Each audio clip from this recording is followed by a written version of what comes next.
So about an hour or so after the Texans and Nick Caserio and D'Amico Ryans made one of their more popular picks and one of the more popular picks of the draft with Caden McDonald, they went to Michigan. They went from Ohio State to Michigan, and then controversy broke out. It feels kind of appropriate, quite honestly, based on previous football season. It is locker room number one source for Texans digital content. I'm going to give my thoughts on this draft pick, kind of a back and forth of analysis, especially for me. This video brought to you by the greatness of Prize Picks. $5 in lineups gets you $50 in lineups. Use that promo code HMA.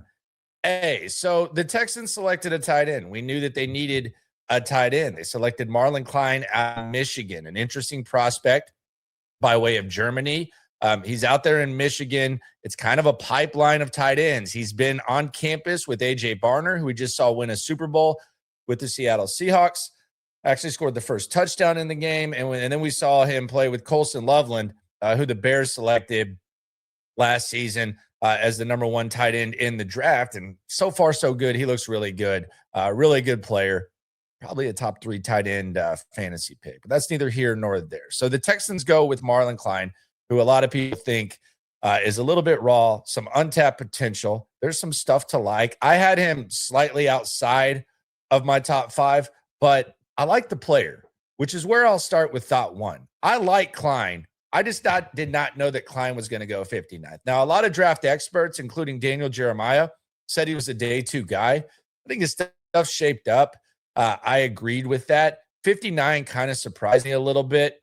I liked Sam Roush out of Stanford a lot, which we'll get to in a second. Oscar Delp was also a guy that I liked. But I like Klein. As a matter of fact, in virtually every mock draft that I did, I actually had the Texans doubling up at tight end and taking Klein as kind of a high upside prospect. And that's kind of the way that he's described as a high upside prospect. But the Texans, they need a lot of help in the tight end room after Dalton Schultz. Can the guy play immediately? We'll answer that as this goes on. But thought 2, the organizational reality, I think, is kind of on display when we talk about this. The trust on offense has not been earned yet. If the Texans defense, if D'Amico Ryans took the equivalent of Marlin Klein on the defensive side of the ball, I think you would automatically trust them because they've earned that trust. Even Cole Popovich with the offensive line, with what he's done in a short time, a lot of people felt like Rutledge, maybe that was a little bit early. There's kind of some uncertainty as to what position he's going to play. But it feels like there's a desire and somewhat trust in offensive line coach Cole Popovich. When it comes to Nick Caserio's offense, and I didn't misspeak, this is Nick Caserio's system. He brought in his guy from New England. He's kind of the overseer of the offense. He worked in the system for 20 years, headset, all that type of stuff. There isn't trust, though, on offense. So I think that matters. I actually think it's appropriate.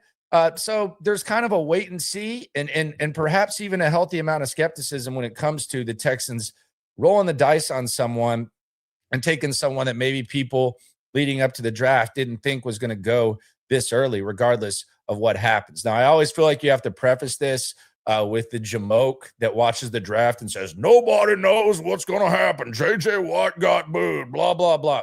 Okay, we get it. The draft makes fools of us all. It makes geniuses of us all. We get it. But if this had been a defensive guy, I don't think the reaction would have been the same because, let's be honest, the state of this franchise, you feel really good about the defense. There's some uncertainty on offense. So I think the reaction is kind of proportional to the reality of where the organization is. Then there was this. So I was pretty big on Marlin Klein, probably more so than the other half of SNL, which you can see here, right here, on YouTube, Monday through Friday, 4 o'clock. Also on the Super Stream, if you want to go back and watch this. I like Marlin Klein. I was okay with Marlin Klein. I actually had some German humor about sauerkraut, bratwurst, all that, if you want to go back and check our mock draft. But I like Marlin Klein, and I was probably a little bit more open to the pick than even my other half of SNL, Cody Stutes. But what happened 10 picks later did kind of give me a little bit of pause. And what happened 10 picks later was the Chicago Bears selected the guy that was the most popular name heading into the Texans selection. And that was Sam Roush out of Stanford. Now, Who knows what Roush ends up being? But much like if the Texans took a defensive player, you would give them the benefit of the doubt. The Bears kind of have that at tight end. They have arguably the best tight end duo in the league. We mentioned Colson Loveland. They also have Cole Kmet. So they have a really, really, really, really, really, really, really good tight end room. And they basically put best player available to practice, and they take a tight end at a position the Texans need 10 picks later, and it's a name that the Texans fan base was talking a lot about. Who knows how it ends up, but much like if a team rolled the dice on a prospect on defense, and then 10 picks later, the Texans took the most popular name based on what the Texans do on defense and how they evaluate players, it would probably give you a little bit of pause. That was kind of the case when you see the Bears draft Sam Roush at basically a luxury and a best player available. They're very good, and they have a very good recent history of tight ends. So that kind of made you wonder, okay, what are we missing here? What's going on? And I think it perhaps added appropriately so to the skepticism. Coming up, there was a tweet that kind of broke the internet during this whole Klein thing. We'll get to that in a sec. First, let's talk about the greatness of Prize Picks. Very simple. More than, less than. DFS. It's been a really, really fun process playing this. Right now, actually, you can actually get $50 in free lineups when you use the promo code HMA and just put $5 in. We're continuing with the NBA playoffs today. It's been pretty fun. I'm actually flex playing this to where I only have to get 4 out of 6. We're going with Boncaro, more than 7.5 rebounds. The brother of Amin Thompson, more than 3.5 personal fouls. Devin Booker, more than 7.5 free throw attempts. He complained about the refs. Maybe he'll get the friendly whistle here. And then Jalen Williams, he's kind of banged up, so we're going to go less than 4.5 assists. Dylan Brooks, more than 1.5 assists. Don't feel awesome about that. And then we're going to go with the 3-point combo of more than 4.5 with Duncan Robinson and Jalen Suggs. You can play as well. Use the promo code HMA, and you will get $50 in free lineups with just $5. Shout out to Prize Picks for doing what they do. All right, so John McClain, friend of the show, legend. I know he likes to tweet a lot, and that was no different when the Texans selected Marlin Klein. This is what John McClain had to say when the pick was made. John McClain said, based on where he was rated, not by the Texans, obviously, tight end Marlin Klein may be the biggest reach in team history, but he can make Nick Caserio look like a genius if he ends up being worth a second-round pick. New tight end coach James Ferentz must have been very convincing. Now, I don't know if James Ferentz, John, was the one who made this pick, but I do agree with him that this was probably the most controversial pick of the D'Amico Caserio era. When you kind of sit down and you kind of break it down, maybe it's not too crazy, but I don't even know what would be in the discussion when it comes to this. So, yeah, it may be. In team history, though, come on, John. Let's not be ridiculous. There was actually a worse reach in team history on the same day at the same position, which may have created some of the reaction. We'll get to that in a sec after Thought 4. Thought 4 is this. Okay, so Marlin Klein may be a project, but the pulse theory is what's going to be put to test. I said the Texans just needed a tight end behind Dalton Schultz with the pulse. He's got to be better than Cade Stover. Marlin Klein, it's not crazy to think he could be better than what we've seen from Cade Stover the previous 2 years. Cade Stover, you can't put him on the field as much as you do.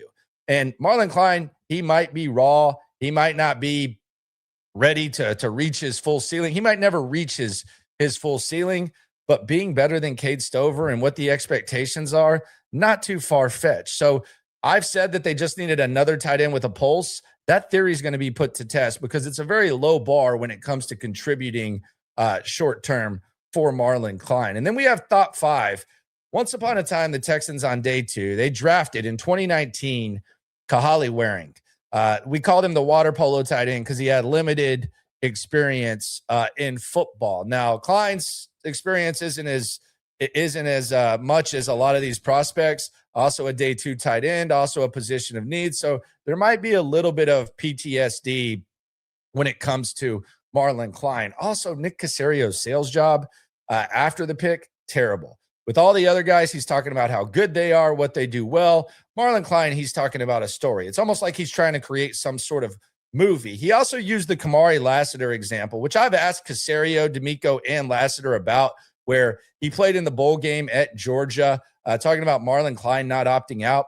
Let's be serious. Kamari Lassiter had a first-round grade on him, and he decided to play in the bowl game after winning multiple national championships. Marlin Klein didn't get to play very much before last season, and quite frankly, he probably should have played in the bowl game. I remember I was disgusted in that same bowl game against Texas because there was a guy named Ethan Burke, a defensive end. I don't know how he made it into this video, but this is just a personal thing. He opted out. He didn't even get invited to the combine. He's probably not going to get drafted. But Marlin Klein, probably more sought after than him, but he played in the bowl game. So the sales job by Nick Caserio was very suspect. The guy played in a bowl game. He should. I know it's NIL era, but my God, Marlin Klein needs to play in a bowl game. Come on, Nick Caserio. Terrible sales job by Nick Caserio, but at the end of the day, you can already hear the jamoke in the back. We'll see what happens on the field. That's right. Thanks for stopping by regardless to talk about it. So the Texans follow up the McDonald pick with a little controversy out of Michigan. Tell me where you've heard that before. Subscribe, like, ride along, play Prize Picks. Use that promo code HMA. $5 gets you 50. And always remember, when it comes to this Texan stuff, we're all in it together. By the way, I said it. Nick said it. The Texans will be going to Germany sooner rather than later. This guy's going to be a rock star. You should have seen the crowd that Jakob Johnson had when Germany sent their media to see him last year at camp. Yeah, Texans are going to Germany relatively soon.